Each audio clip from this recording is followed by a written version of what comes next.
Vicky Ford, Conservative MEP for the East of England. What is your concern about the regulation as it stands for e-cigarettes? Well, if this vote goes through next week, my concern is we will have a very heavy-handed regulation of these products.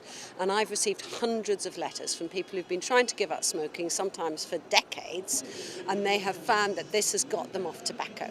Clearly it's better to stop altogether, but we know that's hard. So this has got many people off tobacco. Their concern is this over-regulation could end up taking the products off the market and then they go back to smoking tobacco. And that's not, so that's why we're saying these things could be lifesavers. There are various amounts of nicotine in these e-cigarettes.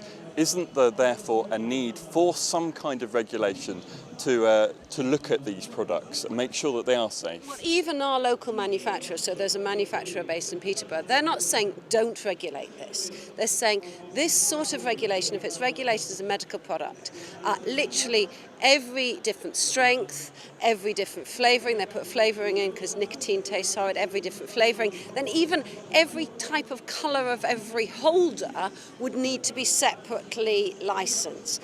And that is up to 900 permits just because of all those different permutations, hugely expensive. Clearly the big tobacco companies would love that because that will end up shutting down a huge amount of choice.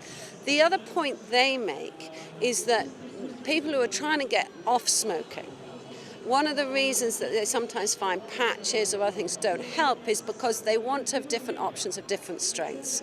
So it's the different choices there is what has worked for so many people. Clearly, quitting altogether is best, but that's really hard. I know. I tried many times before I quit. So quitting altogether is best, but if you can't, then this has worked. So my concern is let's not rush to something which will end up banning the product. Let's take a bit more time and think about the right sort of regulation.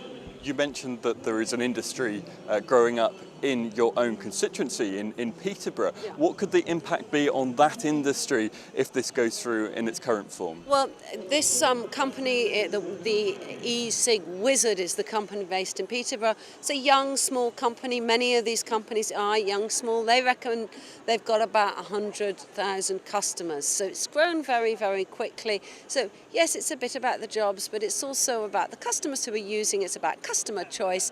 We're not saying this product's safe. We're not saying it's dangerous. We're saying let's just take some time to think through the impacts before you rush into yet another EU ban. And incidentally, the people who are pushing for this EU ban are the Labour Party.